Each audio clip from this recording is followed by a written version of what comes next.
Hello, VC. It's Dennis back with another vinyl pickups video. Uh, these are from just the last couple of days. Um, I've had to slow my buying down a bit. I kind of went a little too hog wild today. Saving up for a trip here in a couple of weeks. Heading down to New Orleans. So if anybody has any suggestions on record shops or anything like down there, leave it in the comments. I'd appreciate it. So yesterday, I decided to take a run over to my local Goodwill. Not just for records and music, but sometimes you come across some interesting stuff there, I suppose. And this time, however, I did come with a decent stack of albums, along with a digital receiver. I did manage to find old 70s era Sansui there a while back. It had some issues. I'll have it hooked up right now anyways, but I picked up this digital one just to try it out too. But anyways, so I picked up a couple CDs too, but nothing of interest. So for these records here, my local Goodwill just has a couple of anywhere from like 1 to 3 just plastic tubs, and they'll have your big box sets kind of set off to the side for your 101 Christmas tunes and whatnot. So I'm flicking through the first one, typical Goodwill junk. Some religious music, some world music, your like Guy Lombardo's and all that. Second bin had everything pushed up to the front, so I go to push it back. First one sitting there, Prince of the Revolution's Purple Rain. I've been looking for a decent copy for a while, so of course I get kind of excited because one, it might bode well, further down the line, and two, it's Prince of Goodwill. The cover was beat up, the sleeve was pretty beat up, and so was the record. It was scuffed, it was scratched. It might have cleaned up okay, but yeah, I didn't want to risk it and ruin the stylus or anything. But I continue on, and eventually I stumble upon this Kansas album. I believe it just might be a self-titled. Yep, it's self-titled on Kirshner Records. Oh, I'm not gonna. No. And all these, the sleeves might be a little rough, but the vinyl is damn near immaculate. If anything, it's some dust and just needs like a once over on the spin clean. But this, I can't say I recognize pretty much any of the songs on here, but I do like Kansas, so figured I was gonna leave it there. This one, it was put in the wrong way, if I remember correctly. So, like, the spine was pointing down, and I flicked past it, not even thinking about it, and then something in my brain went, this album, you've seen this cover before. And so I flicked back, and it was the first to a few pretty good finds, I would say, and that's Tres Hombres by ZZ Top. I mean, from what I can tell, yeah, it's a 73, pressing. I believe it's an original pressing. I haven't put it into Discogs yet and actually taken a look at runouts or anything. Let's get this back in here.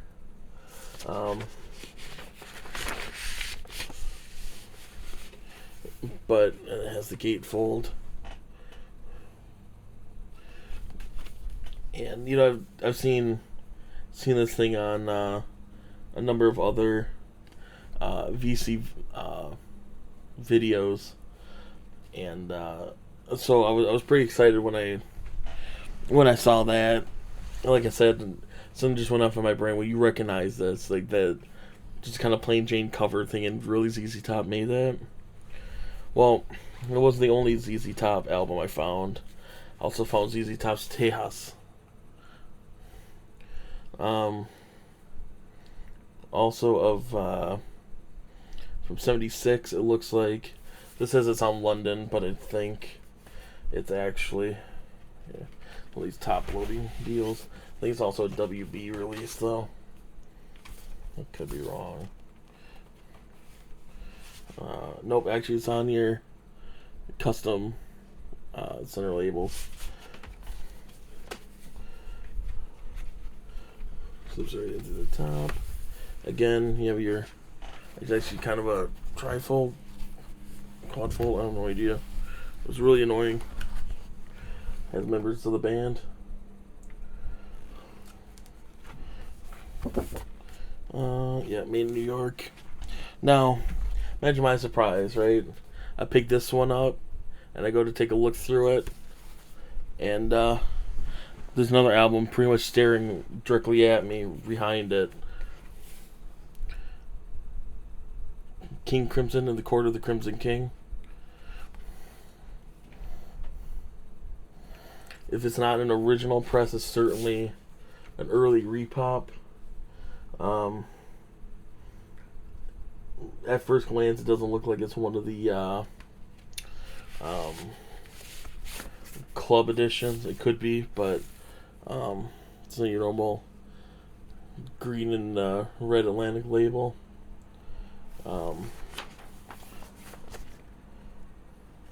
Again, I haven't done much research on any of these, but I've had a repop of this since I first bought my album or my table. The only problem with this is the spine. Looks like it's probably been like this from the start, but it's, kind of bent in like that. But no, I almost freaked out when like I said, I moved that one of the ZZ Tops, and here's Court of the Crimson King, and it's in great shape. I mean, again, some of the cardboard is rough. A lot of these are probably been sitting in a not great location for a while, but the wax is great. And then we got ZZ Top's Fandango. I'm trying to decide if that was an F or a Z, but I guess it's obvious an F, right? Jailhouse Rock, Backdoor Medley, Blue Jean Blues. So some old school ZZ Top being found at the local Goodwill. Nothing wrong with that. I'm not a huge ZZ Top fan. I have like their Eliminator and some of their classic stuff. And then to round it out, I like this guy's music. I obviously don't care much for his politics. But that's Ted Nugent. His Intensities in 10 Cities. I guess it's an album? I don't think it's a live album, but maybe it is. The only other ones that were there that were really notable were there was like a Pat Benatar and a couple other albums where I'm not a huge fan. I'm never going to listen to it. So I figured, maybe get somebody else excited for finding something other than crap music, or, a little more disposable music than what you always see there. And then actually got back right before the end of the day at work. I go on Facebook. An old coworker of mine, him and his wife had bought one of the old music stores in town, one of the old like guitar shops and stuff. They buy and sell vinyl kind of on the side. It's not a big part of their game plan, but it's a place where you can get kind of consistently good, clean used albums in town without having to travel or do anything. So I picked up a couple albums here. I don't know much about, pretty much any of them, other than hearing two of the names before. And I probably overpaid for a couple of these, I know. but they're from like an artist I really like, or something that looks really interesting. I kind of glanced at Discogs at some of these, and at least in one of these cases, it just listed LPs for releases. I didn't see anything for like cassettes or CDs. It might be available digitally, but I feel like it might be the only way to actually get to some of these.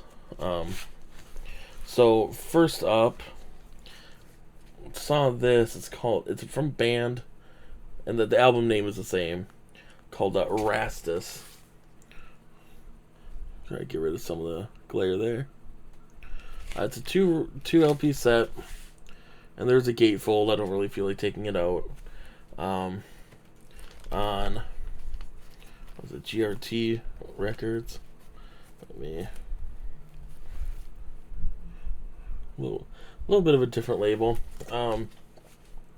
So glancing at the Discogs page, I think it just said like rock music.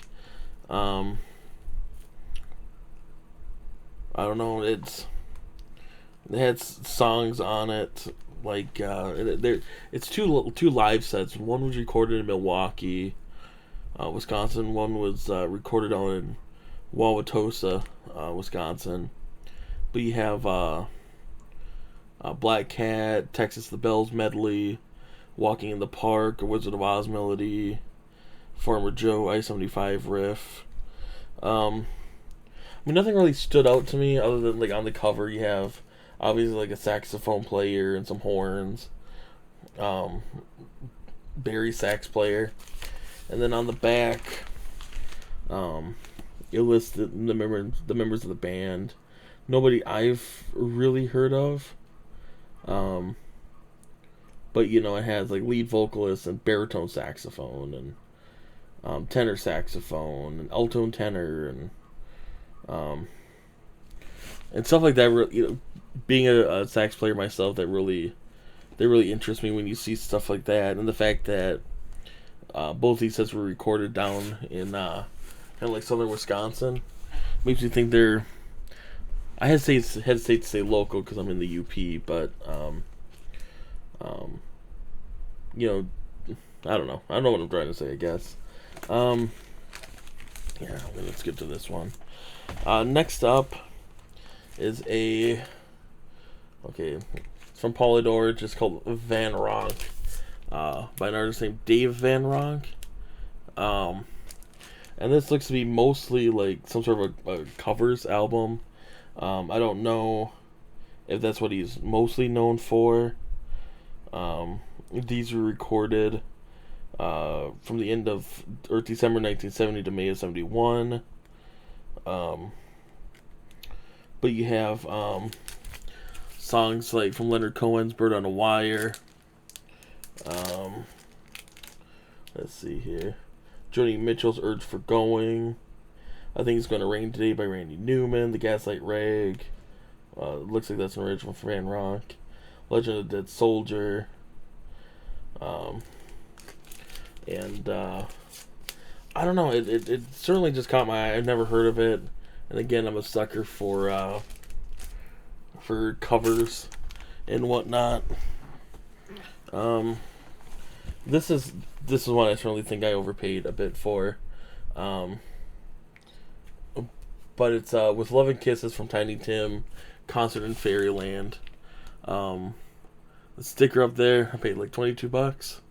It says Lawsuit Bootleg, and from what I was able to gather, there you go, is that basically it's exactly that.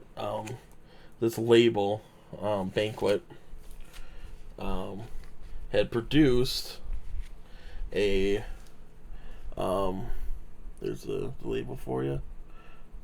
A bootleg concert essentially of Tiny Tim's. I don't know if it's actually a concert or if it's just a bootleg of his music. But either way, the story is essentially that they got a cease and desist letter from it. Prices seem to range pretty wildly, even on eBay. Discogs had like a median price of like $6 and a highest price of like 30.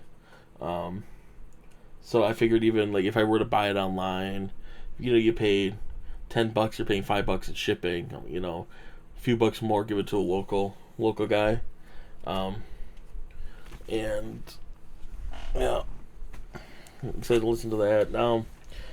He had also mentioned they have a couple more bins to go through. Should have more out, over the next few weeks. And I jokingly asked him like, "Hey, you got him here? I have a spin clean. Like I can clean him. He doesn't need to clean them." And he did. They were down in the basement, so went and grabbed them. I flipped through them. I put a couple things back. They had one of those fantasy 2 LP sets of Creedence Clearwater Revival, the 2 albums that were released in 1969. I had it. I put it back because I think a lot of those songs are also on their live set from Woodstock, which I have, and most of them are hits. And I feel like with a lot of Creedence's songs that a lot of people know, I'd much rather get like their greatest hits collection. I think they're a great band, but I feel like I would listen to a greatest hits collection more than like an individual LP. But the first one I got here, I'm actually gonna take this out of the thing because of the coloring here. But it's Curtis Mayfield's Gotta Find a Way. It's the first album I own from Curtis Mayfield. I've been looking for a copy of Superfly for a while. I think Music on Vinyl released a version of it. I might just break down to get that at some point. But this is from 1974, and it's on his label, if I recall correctly. It's Kurtum. We were a winner for New York City. Yeah, there's a corner cut on it. It's a bit dirty. It's a little bit of ring wear. But again, it's a silver jacket from the 70s. Like, unless somebody kept it in perfect condition, of course there's going to be some dirt and stuff on it. Now this one, I knew I was going to be paying a little bit of a pretty penny for. But one, the cover image is so bizarre, and they describe themselves on the back as that they're a blues rock group. Taking a look at Discogs a little bit, it sounds like they also lean pretty well into the psych. And so, again, down in the comments if you've heard this band, because I don't know when I'm going to get around to listening to this. Because I need to clean it, and I might as well do a bunch of cleaning at the same time, and I need to psych myself up for that. But we got High on Mount Rushmore. Look at this image. 4 shirtless dudes holding a world in their hands, and the overweight guy is holding a flame along with the earth. What? And then the back by comparison is pretty disappointing. But it has Mount Rushmore is a San Francisco blues rock group. All country boys came to the city, played a lot of gigs: Avalon, Fillmore, Straight Theater, Whiskey Kaleidoscope, and a lot of grubbier places. They take their funky gray truck on the road. Don't make much money, but every night Saturday night and every day Sunday. I don't know what else to really say about it. Like I said, it's the cover image. Here's the label, Dot from Paramount, looks like, Records. The cover image is what kind of blew me away here. Um, and I, I had to laugh, and I saw blues rock. I went, okay, I'm trying to get more into your psych and blues rock and like garage rock and stuff, slowly but surely. And again, I never heard of it. Taking a look at it, like I said, on Discogs when I took a peek. I'll double check it right now if I can. Ignore the loud keyboard. We got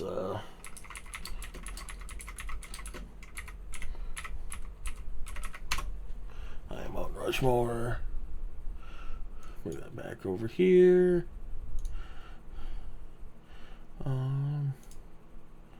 Okay, no, that was a master release. Yeah, it looks like it had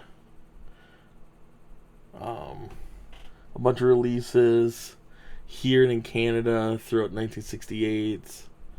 It had a mono promo, 68, and then looks like a Lucky Pigs Records over in Germany repressed this back in 2013 on red vinyl with custom labels. That's the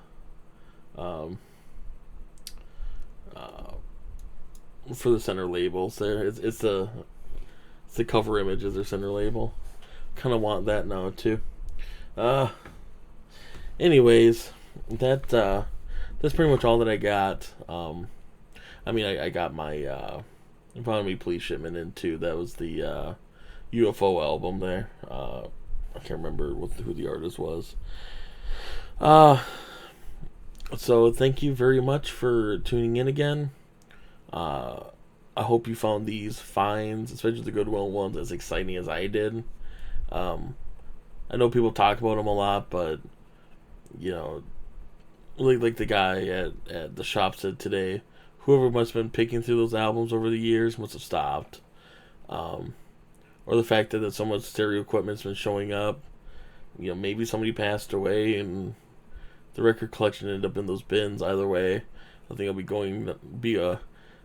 be much more regular over here at the local Goodwill. But until next time, see you later.